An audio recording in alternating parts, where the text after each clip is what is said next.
Welcome to another amazing episode of Raising Private Money. I'm Jay Connor, your host, also known as the Private Money Authority. And on this podcast, this is where we talk about how to raise private money without even ever asking for money. Well, I'm so excited. Today, I have got a very, very special guest. He's actually a former student of mine on how to raise private money. He's got my private money courses and etc. And so now to date, he has raised many millions of dollars in private money. And we're going to dive deep and talk with him about how he has gone about doing it. So when you listen to this entire episode, you'll be able to duplicate and implement how my guest has gone about raising private money. He's a real estate entrepreneur. He's been doing business in real estate in multiple states, and he's done all kinds of deals. He's done hundreds and hundreds of deals that span across all kinds of strategies, such as wholesale deals, fix and flip deals, rentals, and he's even done new construction.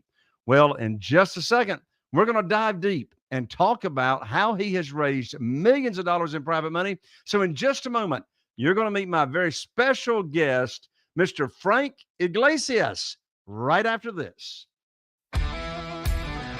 If you're a real estate investor and are wondering how to raise and leverage private money to make more profit on every deal, then you're in the right place.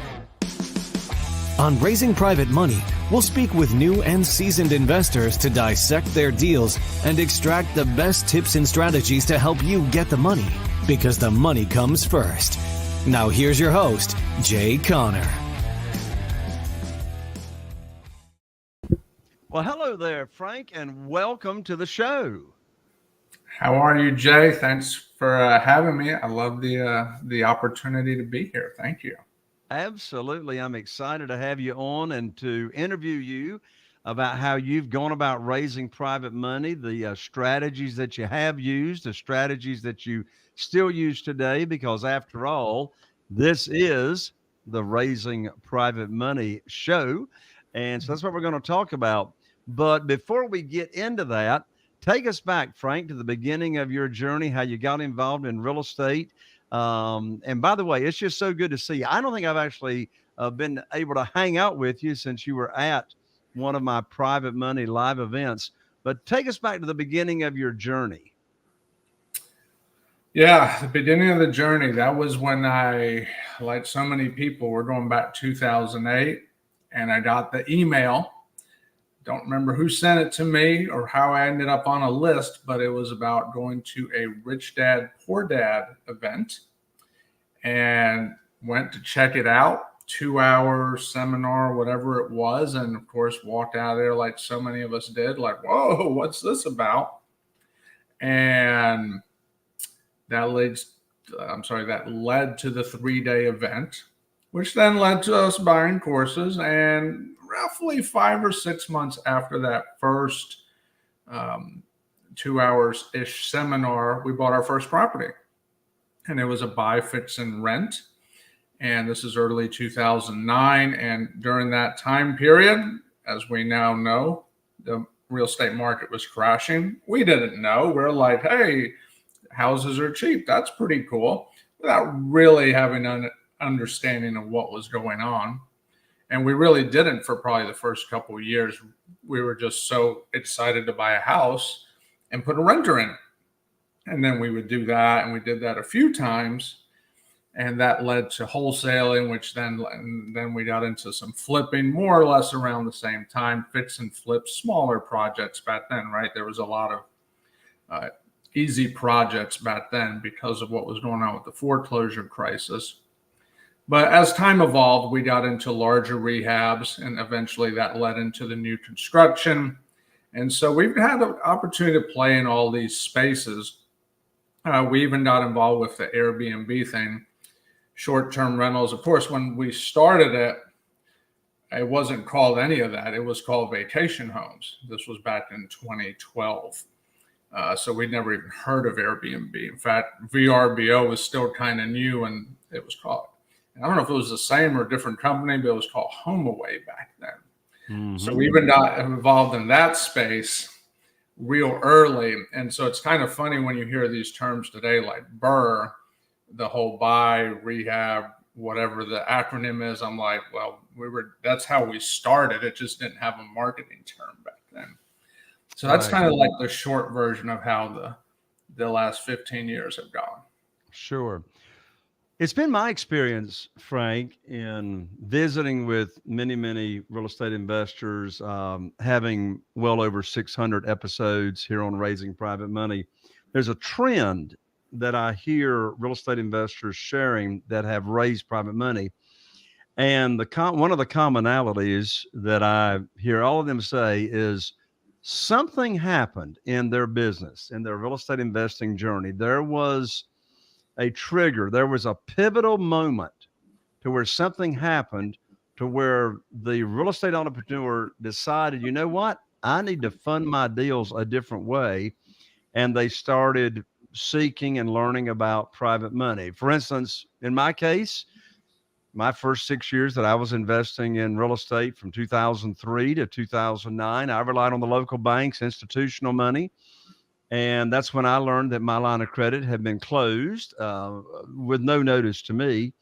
And so that's when I had to find a better way and quicker way to fund my deals without relying on institutional money or banks, et cetera. And that's what caused me to start seeking and learning about private money. Tell us your story. What happened in your business? Because my guess is you didn't start out your real estate investing business by using private money.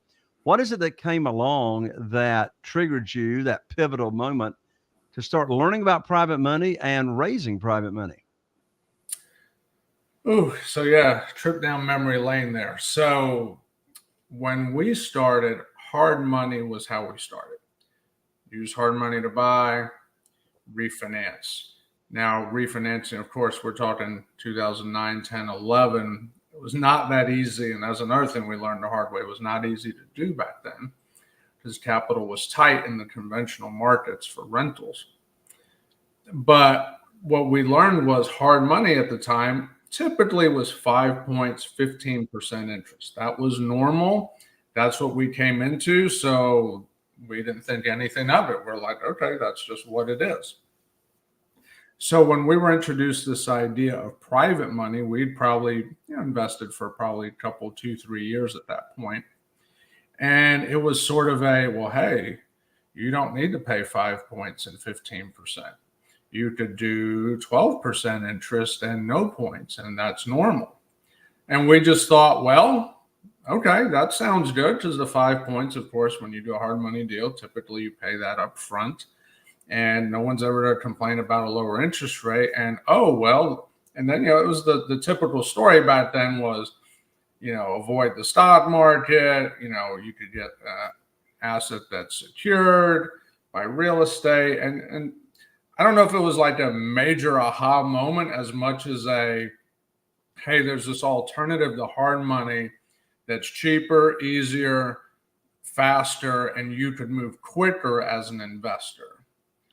And so we were like, well, that sounds pretty good. So we tried it and we're like, hey, it worked. So that was pretty cool. So for us, it was really about just less costly alternative to hard money that we didn't even know existed, didn't even know it was a thing. Sure. Well, a lot of people toss around these terms, hard money, private money, and sometimes those terms actually end up being interchangeable the way people talk about it. But as you know, and as I know, there's a very, very big difference between hard money and private money. So let's make sure that everyone that's tuning in here to this episode really understands what we talk about when we're talking about private money and hard money. So take a moment and explain what's the difference between a private money lender and a hard money lender, and the different ways that those loans are structured. I have to giggle a little bit because I've got a good friend who is a commercial lender, and it's mostly hard money, but they really today these commercial lenders that are hard money, they don't want to be called hard money. So there's a big movement. They're wanting to get away from the hard money term, and they want to call their hard money brokerage firm private money. yes, And of course, yes. I understand why. And by the way, I don't knock hard money lenders. Some of my best friends in the world are hard money lenders themselves. In fact, they've used my techniques on raising private money in order to raise money for their funds Yep. to Yep. loan back out to real estate investors. But anyway, go ahead. What's the difference between hard money and private money? So there's a lot of similarities, but with the main thing I have found is hard money. These guys that are doing this, it's a business. Like, and some of them are conforming to lending laws. Some of them are with the AAPL, even though that's private lending, but it's really hard. But whatever, again, kind of to your point, they start kind of convoluting the words together. But what I find is the hard money people, they're really running as a business. They're doing it day in, day out. Like you said, they're raising capital. Maybe it's their own. A lot of times they raise it. Sometimes it's funds. Sometimes it's hundreds of people. There's all sorts of arrangements they have set up, institutional capital. Whereas your private money lenders, 9 times out of 10, maybe 99 out of 100, these are people like it's your friend down the street. It's your colleague at work. It's someone that you've got a relationship with that has some weight to it. It has some time to it. There's credibility. There's trust. It's a much more personalized experience, whereas the hard money is a very business-like experience, and it's really two different dynamics of conversation. Even if the terms are exactly the same, the dynamic of the conversation and what has to happen is two very different experiences. I mean, that's what I see the difference is today. Exactly. Well, the hard money lender most of the time is a broker of money. They've gone out, they've raised actual true private money for individuals to invest in their fund. And then they'll turn around and broker that money out, charge a higher interest rate than what they're paying to their individual investors or private lenders. And then, of course, as you mentioned, they're going to charge points, they're going to charge extension fees. Another really, really big difference is, as the borrower, when you're investing in a property, how much money is the lender going to advance to you when you buy? Well, those are very, very different. Your hard money lender or broker is typically going to advance you maybe 65% or 80%, depending on your relationship with the hard money lender, maybe 90% of purchase. But in this world of private money, where we as the real estate entrepreneurs are actually raising our own capital, we're getting 100% of our purchase. If there's a renovation or rehab involved, then we're getting 100% of that up front as well. There's a great check and balance when you're using private money. And that is, if you can't bring home a big check when you buy without taking any of your own money to the closing table, you shouldn't do the deal. I mean, if you can't bring home a big check, then obviously you didn't buy it at enough of a discount in order to do that. And Frank, I think you'll agree. One of my biggest reasons that I love private money to fund my deals is that we, as the borrower, we get to make the rules. We set the term, we set the interest rate, we set the length of the note. The traditional way to borrow money for real estate is you go to the local bank or any kind of institutional lender and get on your hands and knees and you beg and you apply and you have to provide verification of income. They're going to pull your credit score. Well, in this world, none of that applies. You know what's interesting, Frank? Of the 47 private lenders that we have right now loaning us money on our real estate deals, not one of them had ever heard of private money until what did I do?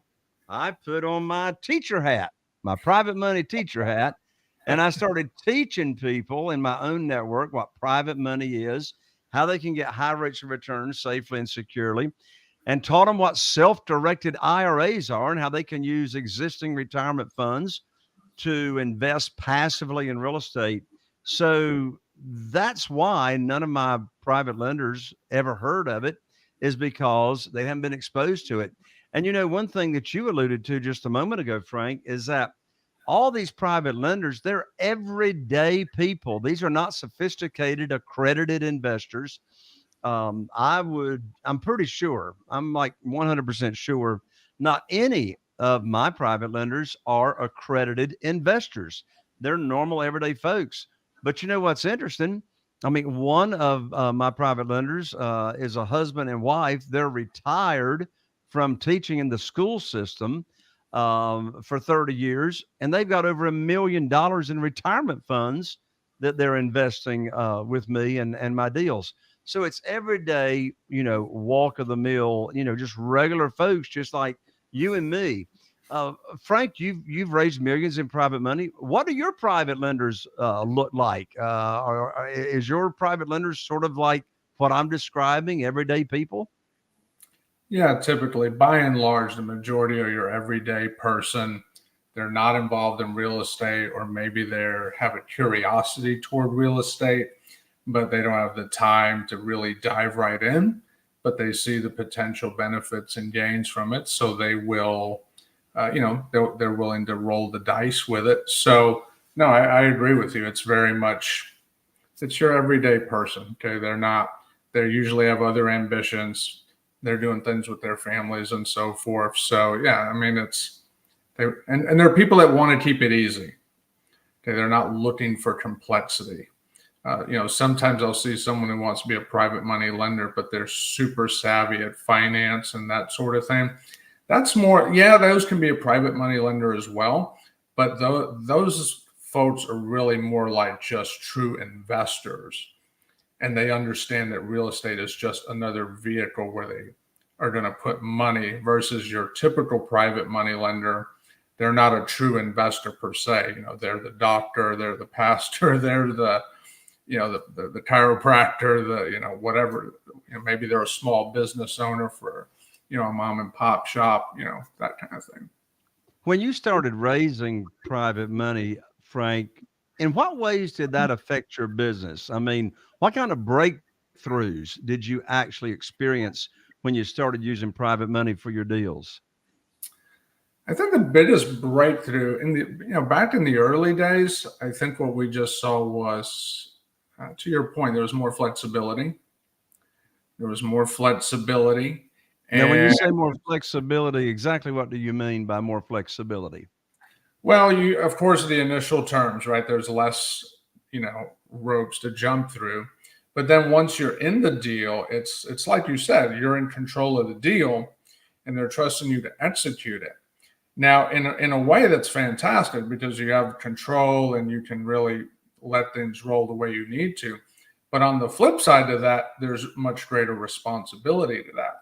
So you have to be really careful because, yeah, you get the control, yeah, you get the perks, but if you get it wrong, you also get the headache.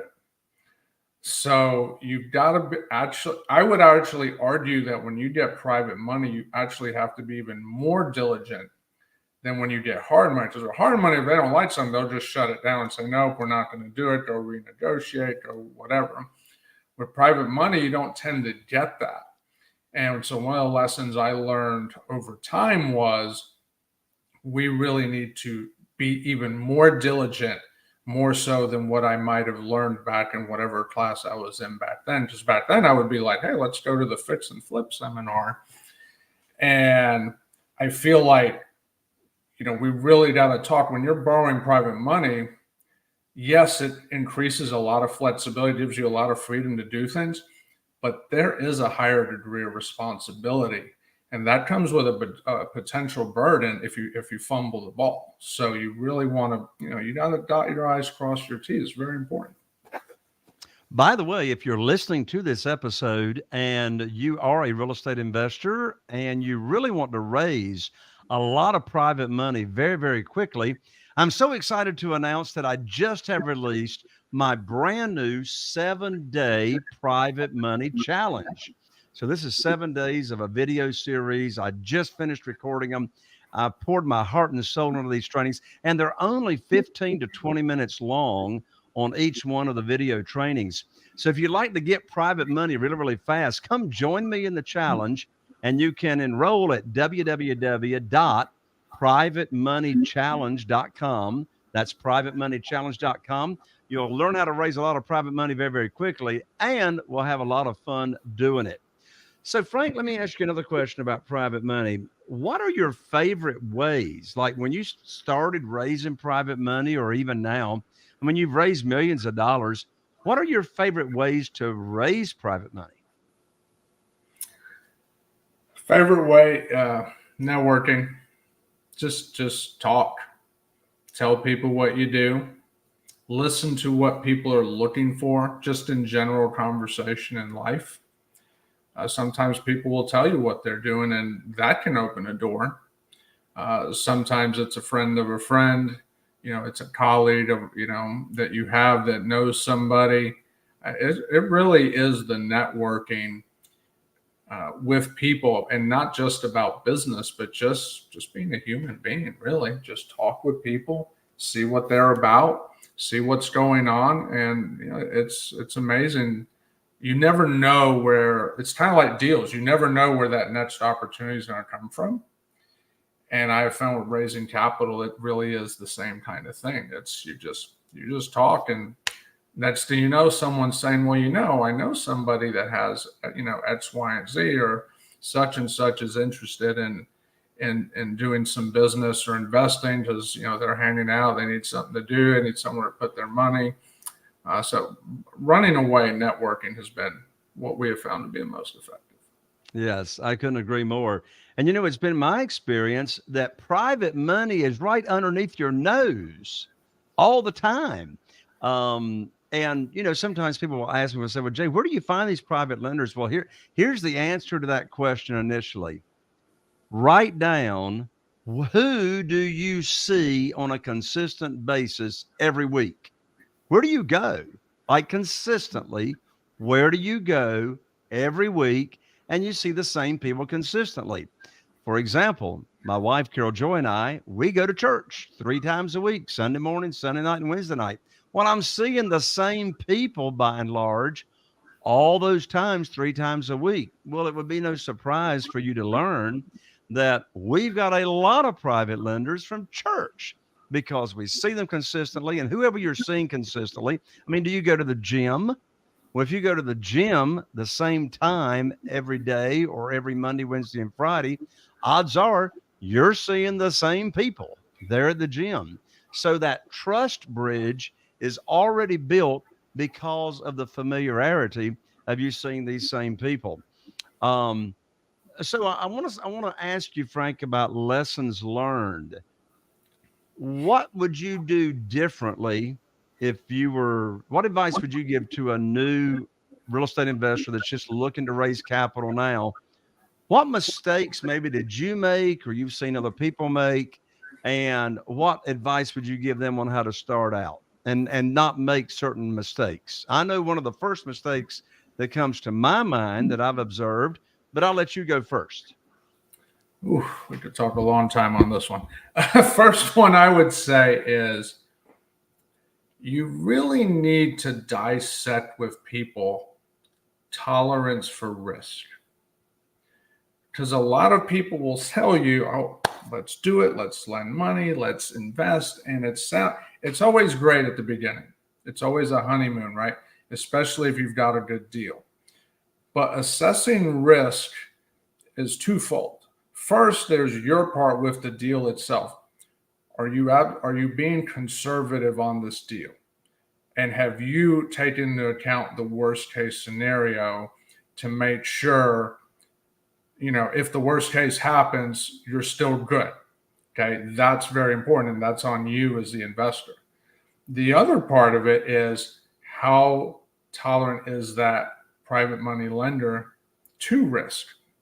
There are people that I have come across when we talk about lessons learned that lent money that now looking back, I'm like, they have no business lending money. They need to go put it in a CD, stick it in an index fund in the market, and be content because they don't have a risk tolerance for when something goes wrong. The reality is in real estate, when we do deals, rarely does it ever go according to plan.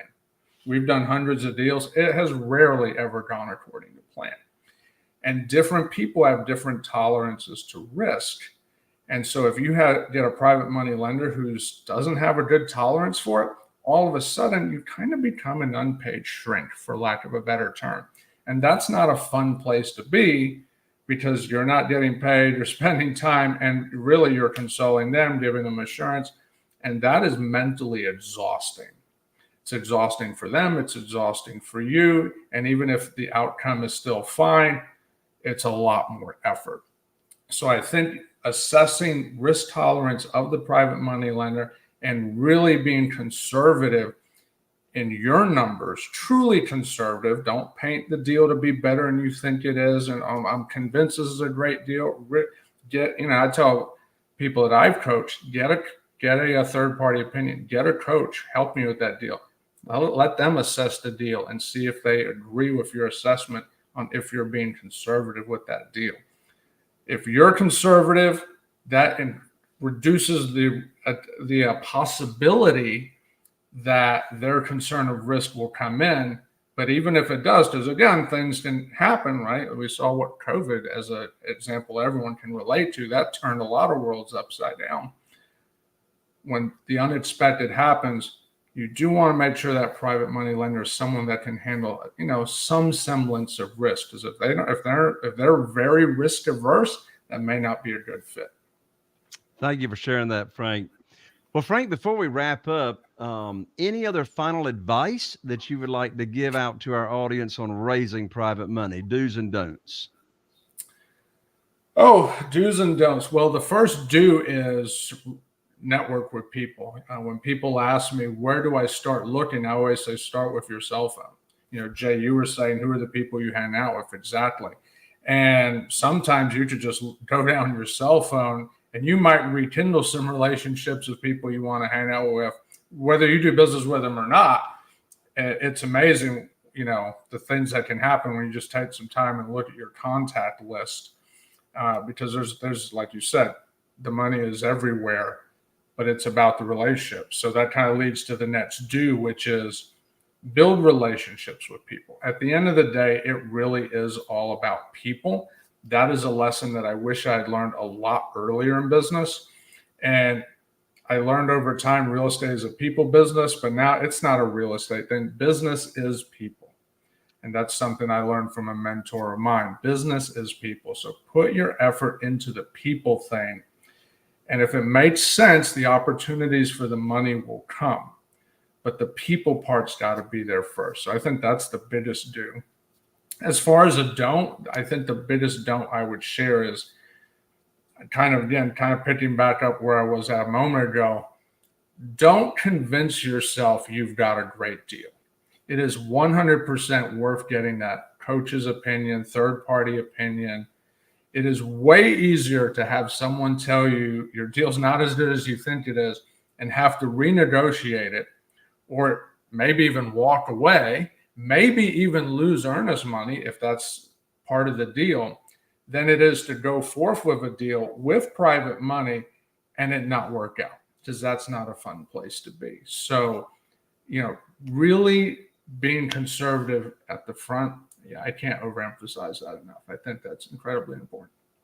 Frank, thank you so much for sharing your experience. And how can people that are listening here to the show reach out to you and continue the conversation? No, absolutely. I tell people you can go to my website, frankiglesias.com, and you can fill out the little form there, contact me, or you could call me, 678-408-2228. We're old school. Call us. And if I don't pick up or our team doesn't pick up, leave a voicemail. We really do call people back. The reality is most people don't leave voicemail. So I always tell people, leave a voicemail. Or you could find me on all the social medias. I mean, if you just Google Frank Iglesias Real Estate, Facebook, Instagram, LinkedIn, and so forth, I'll come up. I'm not too hard to find, and I'm happy to talk with people and chat and see what kind of opportunities are out there, or we can just chat for a few minutes and connect. Frank's website is www.frankiglesias.com. That's Frank, Frank, IGLESIAS.com. And of course, all those connections and links will be in the show notes. Thank you again, Frank, for coming along, and God bless you. Thank you, Jay. I appreciate you having me. Have a good one. You got it. There you have it, my friend. Another amazing episode of Raising Private Money. And I need your help. If you happen to be listening on your favorite podcast platform, iTunes, Spotify, all the others, we're on all of them. Be sure and follow me so you don't miss out on upcoming episodes that we've got coming along. And also, if you happen to be watching on YouTube, be sure and ring that bell, subscribe, ring that bell so you don't miss out. I'm Jay Conner, the Private Money Authority, wishing you all the best. And I hope to be seeing you right here on the next episode of Raising Private Money. Are you feeling inspired by the knowledge you gained in this episode? Then head over to jconner.com/moneyguide. That's jconner.com/moneyguide and download your free guide that shares 7 reasons why private money will skyrocket your real estate investing business right now. Again, that's jconner.com/moneyguide to get your free guide. We'll see you next time on Raising Private Money with Jay Conner.